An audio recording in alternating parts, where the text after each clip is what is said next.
Big crib, big car, big life, big cake, trying to get my slice. Extra large on everything I touch. Yeah, homie, gotta do it deluxe. Gotta do it. Yeah, baby, gotta do it deluxe. Gotta do it. Show dog, gotta do it deluxe. Gotta do it. What's up, homie? Gotta do it deluxe. Everything big, gotta do it deluxe. Yeah. From a boy to a king, I emerge. And everything that I own, I deserve. Plus All right, what's up, everybody? We got a special guest for you today. We're going to let him introduce himself. But I just want to say, man, I met this brother.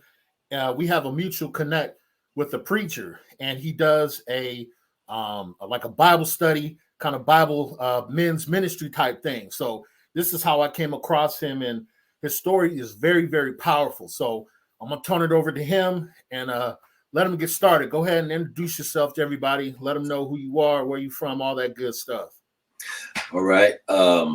My name is Maceo Glenn Cartwright, and I'm not ashamed to give my whole name. I done lived a life, and I'm proud to be where I am, godly proud to be where I am today from the mistakes that I've made. I grew up in a real good Christian home and started seeing the life of the streets and went that way, and spent 12 years in a penitentiary, and that thing that mom and them put inside me never left. So I rededicated my life to Christ, and today I run my own business. It's a small corporation, but God is good. Oh yeah. And let me mention this too. Before we recorded, this brother, he said, man, hey, can we open up with a word of prayer real quick? And I just thought that was really cool, man. And again, that just speaks to how you can turn your life around. So you mentioned, you did time in prison, 12 years. Kind of give us a little background, man, on what was that like going to prison like that? That first day when you went to prison, like what was going through your mind? I was scared, man. I had went through the county jail before, first traffic tickets, and then, misdemeanor, hanging out with the fellas, and I found myself in county jail. But when I went to prison, it was a different story because, you hear all the stories before you go to prison, how it is. And I just didn't know what to expect. And I was a good sized boy. So I got tested. And in there, it's you either stand up, be a man, or you're going to be somebody's little girl. So, yeah, I was scared. Oh, yeah, I get that. And there's a lot of people that I feel they don't keep it real. When they go to prison, they're scared, especially if it's their first time, because you don't know what to expect. You don't know who's going to get you, all that type of stuff. So there's a lot of people, they don't keep it real. Even me as a CO, when I first started, even though I wasn't an inmate, I was scared because as a CO, you still have to survive in prison. You know what I'm saying? Because we got to watch out for what the inmates try to do, or we got to watch out for the other officers. And that's one thing I'm going to talk about one day, that majority of the troubles that you're going to have in prison as an officer is from the other officers. You know what I mean?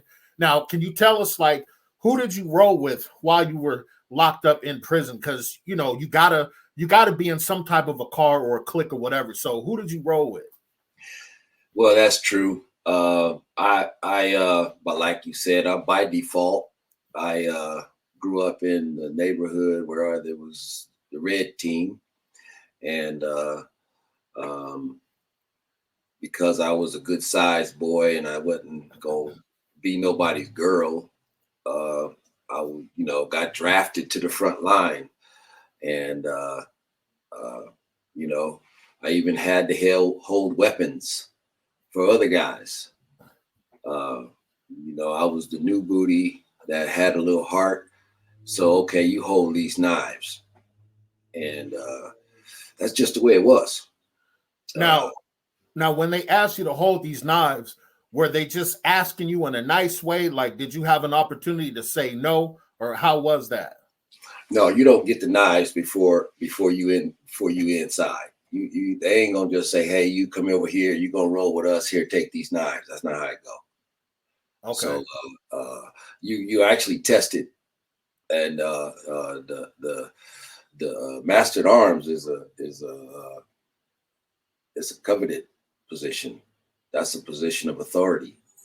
Okay. So after I reached to that point, I really got scared, because that was the front line. You was getting ready to go in front, and it was some times that was kind of scary. Oh yeah, absolutely.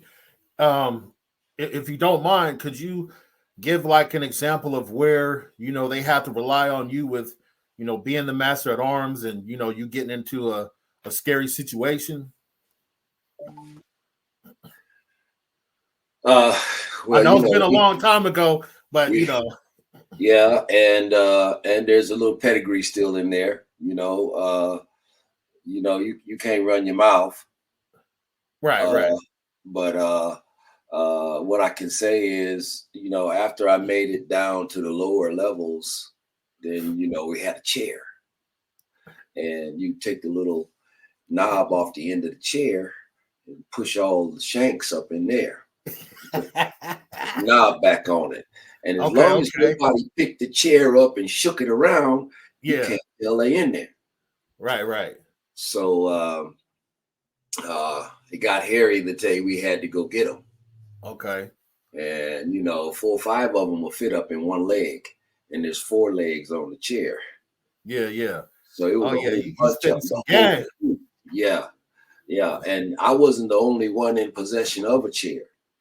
Got you. So it was a gang of stuff on that yard. Oh yeah. And okay, go ahead. They had theirs too. So that's where it's gonna be bloodshed. And there was bloodshed.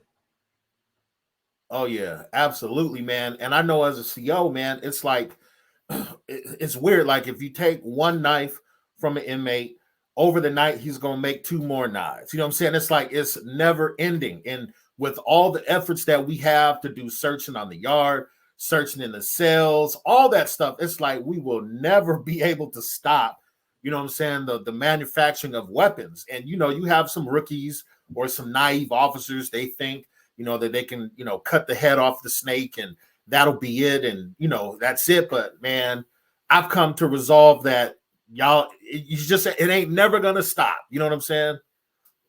They can make it out of anything, man. Oh yeah, and that's the other thing. Some of the stuff we give y'all, you able to make some crazy weapons out of the stuff that we have to give you. Yeah. Now let me go on to the next question, because we've had conversations online, and even in the men's group, right, the Bible study group, where you've talked about one of the things that you overcame was drug addiction. And I know there's a lot of people out there, young, old, all in between, that they've dealt with that, or they're currently dealing with that in their lives. So if you could just kind of briefly explain, not too much detail, but what was it that drew you into that? And obviously we know that it was God that brought you out, but what was it that drew you in that? I was an inquisitive kid, and I had structure at home, a lot of it, so much that I couldn't wait to get away from it. And I wasn't in the gang when I was in high school. I was affiliated because I was in the neighborhood, but I wasn't in the gang. Okay. Once I got out and started into the drug addiction, right? The drug addiction came about because of my home life. Okay. It was overbearing, and I happened to be I had a great stepfather. Okay. Great stepfather, man of God, but he was a man's man. He went hunting and fishing. So I learned that part of life. And because I learned how to pull the trigger, I wasn't afraid of the streets. Got you. I learned how to pull the trigger legitimately, hunting, shooting rabbits. Got you. So you was already certified. I was ready to go, man. Like, Right. I got a bead on him, it going down. Got you. That's crazy, man. You was certified as a youngin. As a youngin, something that got Yeah. put in me for good. Yeah. But because the strain of a young man's life, and I happened to be a pretty good ball player, and I had a temper. Okay. And I had a chance to go up, and I had a fight. Okay. On the ball field as an 18-year-old, and all my chances of being, the next Willie Mays went out the window. Got you. So That I makes turned sense. to the streets, man, looking for love.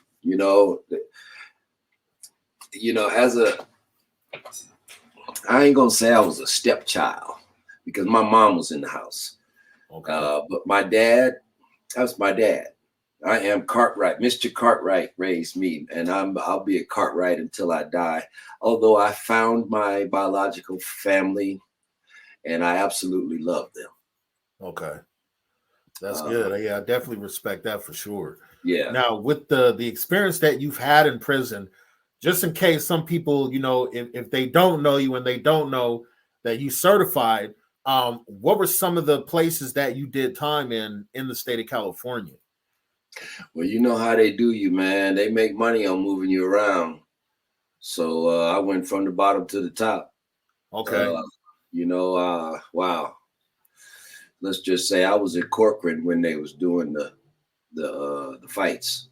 Man, hey, that was the next question I was going to go into, because there's a lot of people that they've heard of the Green Wall, or they may have, I don't know, maybe heard of something, but nobody like really knows. And to my knowledge, there hasn't really been any former inmates that talked about it. But just, if you can, man, lace the people up on what was that experience like dealing with the Green Wall. And we talked offline, and you were in that stuff. So just spread some game on us.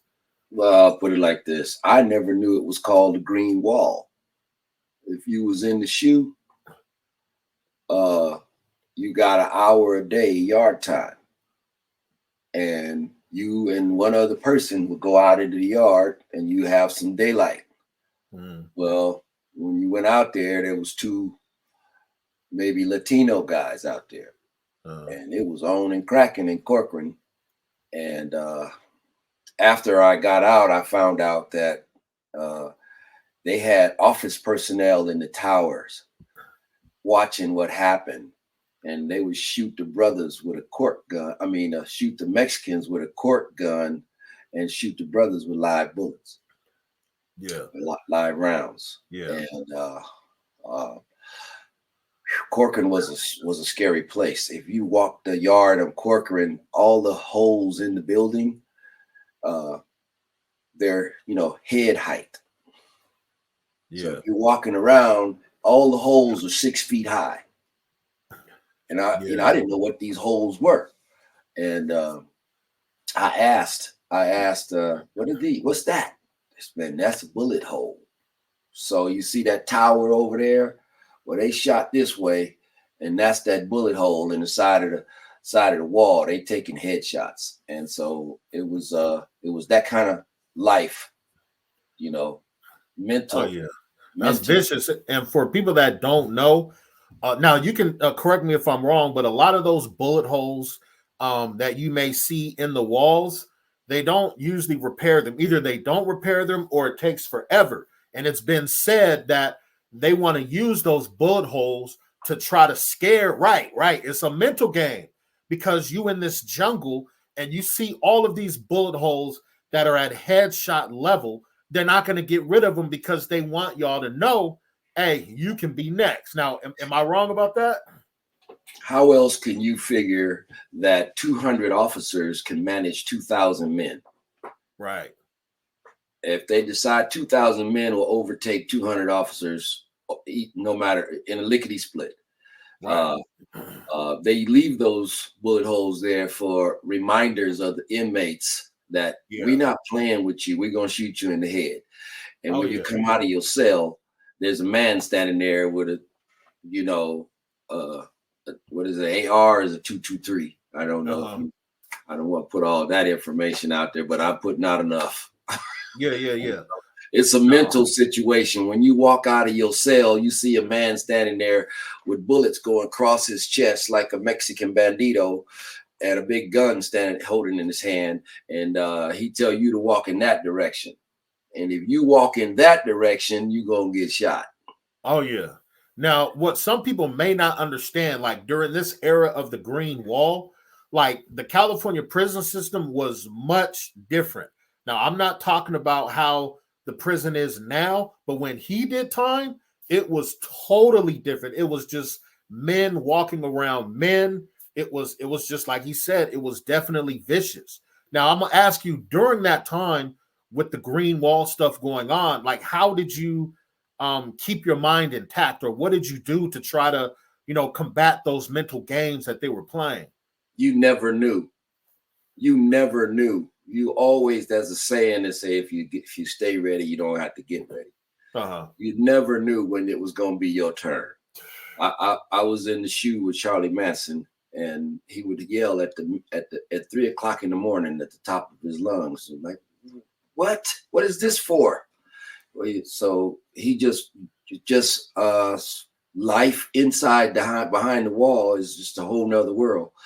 I have heard people talk about it, and I'll say this to anybody listening: anything that you've ever heard about prison is true. Man, you can say that again. Corrupt from top to the bottom, man. I watched them walk people out. I watched them walk the warden out of Centinela in handcuffs. Can you speak on that a little bit? Like what was kind of, without going into too many details, kind of what was surrounding that? Yeah, they was selling labor in the city. Okay. Just like this is Shawshank Redemption, brother. Right. Oh, right. Okay. I got you. They got caught up for selling labor in the city and walked her out. Wow. And I was on the yard. Wow. Yeah, it was big. It was big. So it's hard for me as a black man to stand and watch the politics, because I know firsthand how corrupt it is. Yeah, absolutely. I'm sorry, I don't vote. Yeah. I don't vote. I believe that action speaks louder than words. Now, if we all get together, it ain't about getting in their system. I'm sorry, I don't mean to be too crazy on your channel. Speak your mind. They took our Wall Street once before. That's what we got to go back to do. Yeah, I agree on that. Back to do. Absolutely, I agree on that. Definitely, man. It's people don't understand, man, the power of economics, man, and how you can. That's what got Dr. King assassinated, because he switched from all that lovey-dovey stuff and he started talking about the money. So I definitely agree with you. Definitely. Right. We don't get taught that as young blacks. A young black man, no. My dad had his own business, but he didn't teach me business. My dad had his own. I grew up in a business, but he didn't teach me business. So if he'd have taught me, I wouldn't be 63 years old, still struggling in business. I would say struggling. Yeah, every day is still a struggle, but I still have a viable business. And it's going to take more of us to come together and teach the youngsters about business and about how to be an entrepreneur and how to, I work harder than anybody in my company. Yeah. I put in longer hours than anybody in my company. And then I would try to go do something on the side to help somebody else. Yeah. Don't leave nobody behind. I do have a nonprofit that we're working on. It's called Blessed Hands. Okay. Tell us a little bit about it. Let them know.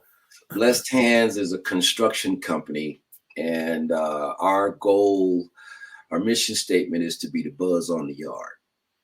Okay. We don't want to leave nobody behind. What we're going to do is teach you how to take a toilet off. We're going to teach you how to change the ceiling fan.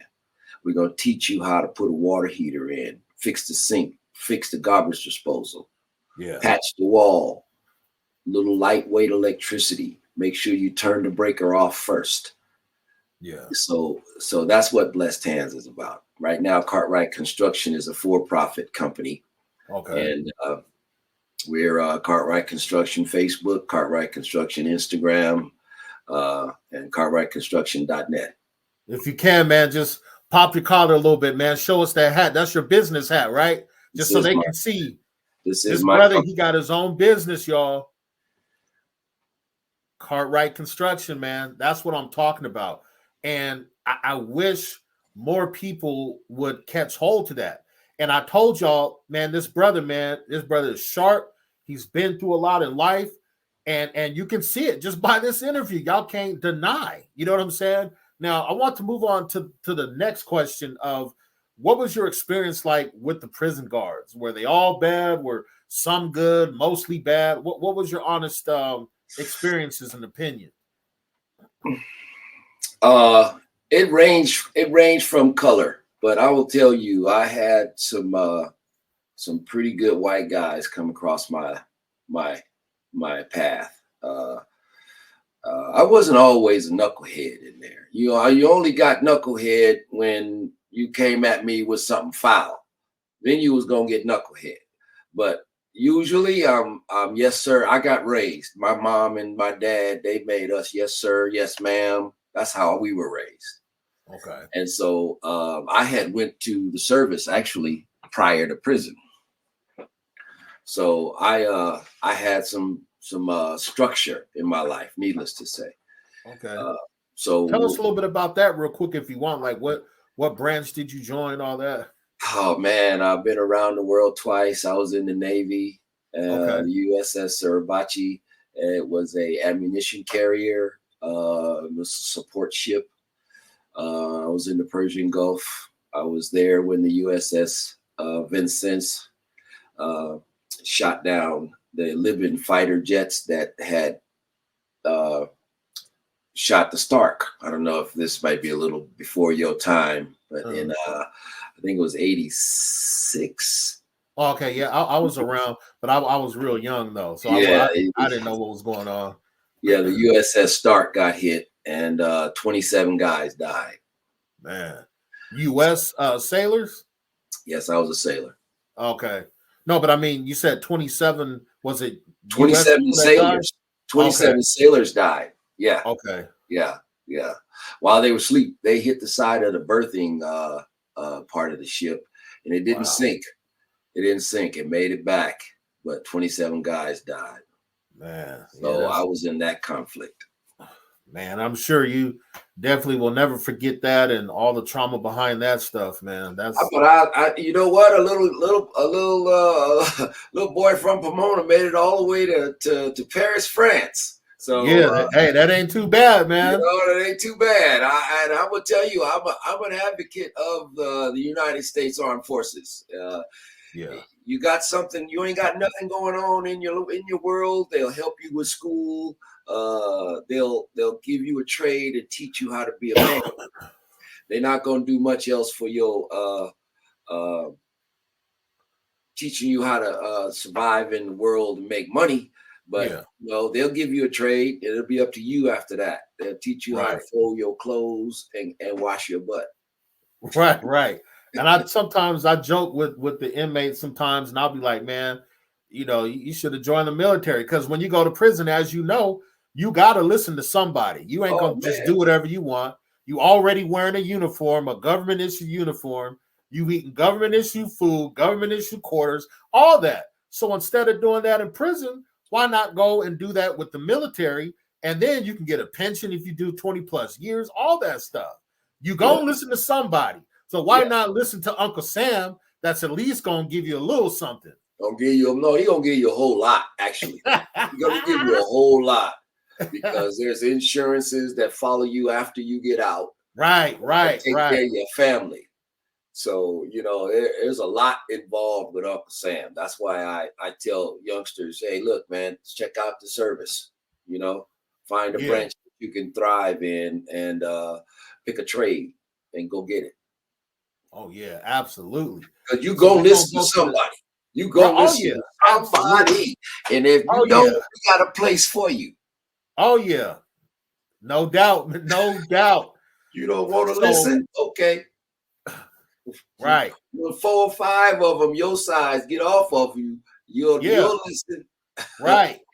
Exactly. And it's funny since you bring that up. It's like you got these youngsters, right, running the streets. They in these gangs and they think they self-made this. I'm gonna do this. I'm a boss. Ain't nobody gonna tell me this or that. And it's like, okay, just wait until you get locked up. It's gonna be a totally different story. Yeah, I say wake up.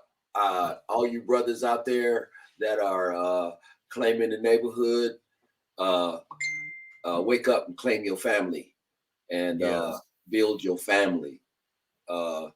Teach your children. Go take an economics class. Yeah. Go, man. I'm going to tell you right now. I went back to school while I was in prison. I got an engineer's degree. Wow. Okay, that's good. They don't respect nothing but that piece of paper, bro. Yeah. And then once I got out and I tried to get a job and they wouldn't give me a job, I scored 3rd in my class, 3rd highest. And I still couldn't get a job. And I took wastewater engineering. Wow. So I passed the state board exam while I was in prison. Got you. I came out ready to go. I hit the ground running, brother. And I just can't, I tell you, I don't understand this world. Yeah. But I felt myself just keep going, man. Yeah. Don't stop. The children of Israel made a lot of mistakes, but they didn't stop. Yeah. Yeah, that's good right there. And if you don't stop, you're going to walk yourself right out of the storm. Yeah, absolutely. Absolutely. Now, this just kind of naturally goes in to the next question. I'm enjoying the flow of this interview, man, and it's great. Now, how did your faith in God help you with getting out of prison? And you said you already started programming and doing different things to better yourself, but how did God help you through that process of just really turning your life around? It was tough in prison because, like you said, you're going to be a part of somebody's group. You either going to walk with us or you're going to walk with them. And if you're going to say you don't walk with nobody, there's a group of them, nobodies. Yeah. Non-affiliates. You go over there and eat. Yeah. So you're going to walk with somebody. Yeah. So when I had to make the choice, and I like to say that I was a late bloomer, but nevertheless, I'm in blossom mode now. I made the choice late, but that it was that thing that Mama and them showed me way back when I was a little boy. And I tried one day. I said, "Oh God." Yeah. I just said, "Oh God." I remember I was in the cell doing push-ups. I got a deck of cards and I'm turn over a king. I got to give him 15. Yeah. And then on back down the line. So I just prayed one day. And I knew prayer. Everybody does. We used to do it every day in school. Back when I come along, they was still wearing clothes in prison. There wasn't no uniform. Man, while you were in, there was no uniform? Oh yeah, they always had the blue. Uh-huh. But you could wear your own clothes. Oh wow. Wow. Red shirts, yellow shirts, green shirts. No, you couldn't wear green because the guards had green. Right. Yeah, you could wear clothes. Now, was that back when you guys had the weight piles? Weight pile, baby, every mandatory. Get out there. Everybody is doing something. Even the non-affiliates had a turn on the weight pile. Okay. So everybody go and hit the weight pile. I'm talking about guys that make Lou Ferrigno look small. Yeah. Yeah. These were big dudes, man. And they did it. And everybody, I started with a 20-pound dumbbell, brother. Believe me. Man. They said, no, come over here. Get this 20. Start lifting that. Yeah. I'm telling y'all, man. I'm telling you, man, this dude, he came up in the system when it was totally different. Even talk about the deck of cards. I can say I've never seen inmates do push-ups based on the deck of cards. Now, I know when I used to do powerlifting, we would have to do that. We wouldn't have like a heavy weight on the bar, but we would have to drop the cards, and whatever we had to lift it out. I mean, triceps were just trashed out. Amazing. Oh, yeah. But that definitely, and it was crazy, man, because it was this big old, like, redneck, corn-fed dude, cool dude. But he was the one, he was a power lifter, and he showed me that. And it really taught me a good life lesson that even when you feel like you're exhausted and you can't do anymore, there's still a little something left in the tank. You know what I'm saying? But yeah, all the stuff you talking about, all these people that's in prison now, they don't know that CDCR. They don't know it at all. Except for, the OGs that's been down for a long time. Yeah. And my hat's off to them brothers, and my prayers go up to them for them. Because it's just so corrupt in there. They're gonna keep you in there. Once they don't like you, it's all bad. Yep. It's all bad because, like you said earlier about the prison guards, man, if you got a nice guy or somebody that might want to see you do something or try to get out, but you have some guys that just don't care, and all they want is their paycheck. Yeah. They turn their back, and whatever happens. Yeah. Or they get a chip on their shoulder because the old lady didn't give them none the night before. You're right. And they come to work with a situation already. And you do one thing, you ain't even got to do it. Let his partner say that's that dude over there. Man, I done seen him shoot up in the cell and the bullet bounce around and hit the wrong person. Man, that's crazy. That's crazy. Let him know, though. Let him know. Let him know, man. Yeah. And but you have some COs was nice and some COs were gullible. Got you. Yeah, that makes sense, man. Now, we're going to kind of start winding down. Hopefully, man, you'll be available, man, for a part 2 because, people, they need to hear your story, man. Just everything that y'all have heard so far, this should just let you know, man, this dude is legit and he's certified. But if you had this opportunity, man, I hope this video spreads out, man. I hope it gets a few thousand views. But if you had to talk to the youngsters right now, if they were sitting down in front of you and you had the opportunity to try to deter them from a life that can land them in jail and prison, what would you say to them?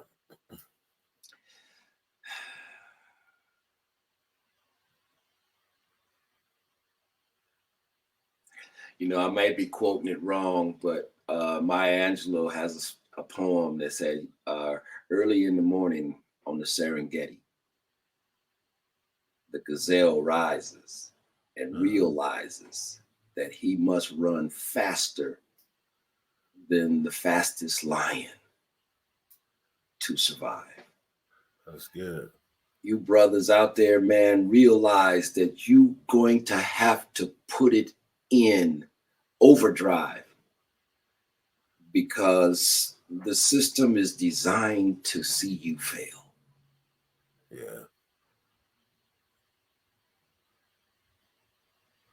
Yeah, that's good. That's good right there, man. That is good, man. I hope this video will resonate with some people and hopefully, spark some type of internal, change. Now, for all the people out there, because I want people to know, man, how you've become a success and you're a business owner. Just if you can, just briefly talk about the different, accomplishments that you've made with your business or, different projects that you've done. So that way people, they can see that you are 100% truth that, you know, you can make it. So what are some of the things that, you know what I'm saying, in your business and other things that you've done? I think my greatest accomplishment is that I've been a men's leader at my church for about 6 years now. Okay. That's probably my greatest accomplishment, that I'm still going for what matters for Christ. If you working for God, then you're going to get taken care of. He pays well. Yeah. If it's selfish and self-centered, and it's probably gonna die. I think there's a scripture that says that the haughty spirit go before pride go before the fall, and the haughty spirit before destruction. Yeah. So in business, I'm so new that I'm still scared myself. I still have fear. But I've built, you know, wow.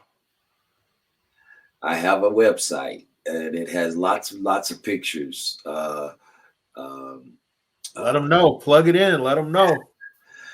I even have a sister company. Should I say a daughter company? I taught my kid, one of my daughter's stepdaughter, but my daughter, the trade of construction, and she's branched out and started her own business. Wow. And that's Johnson Built. Okay.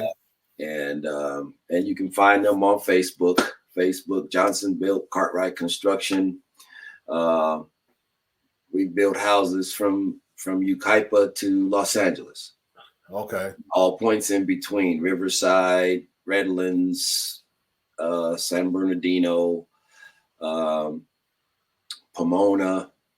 We've been very active over the past 6 years, and if you need something done that's honest, give us a call. Yeah, you got a number or something you want to provide for the people? Yeah, that's. Hey, we gonna go all out on this, man. Hey, you a business owner? We going all out, baby. Man, I got love for you, man. Thank you. Yeah. That's Cartwright Construction, area code 310-242-3266. Again, that's 310-242-3266. Cartwright Construction. And if you want an ADU, a new build from the ground up, or if you just want some bathroom remodel or a kitchen remodel, we take care of all of that. Man, commercial and residential. Okay. Man, did I not tell y'all this was going to be a good interview, man? This brother, man, he's exceptional. And I definitely, man, I appreciate you coming on and just telling your life story. And like I said, man, hopefully we can get a part 2 going, and just keep doing it. But we'll put a link in the description of the video, so that way you'll see his phone number. You can see his website, where you can go on the website and see, you know, some of the different things that he's accomplished with building and all that stuff. You'll get to see it. And if you need some work done, you know what I'm saying, give him a call. You know, Black-owned business, you know, as he said, and I agree, we have to do more with keeping the dollars within the Black community. We have to. Licensed, bonded, and insured. There you go. So ain't no bootleg stuff going on. Ain't no bootleg stuff going on. Right. Well, I just want to thank you, man, and I appreciate you for dropping that knowledge on us, man, and we will definitely get together another time. Thank you, brother. God bless you, and you stay safe, all right? All right, man. You too, man. Take care. All right. Bye. All right.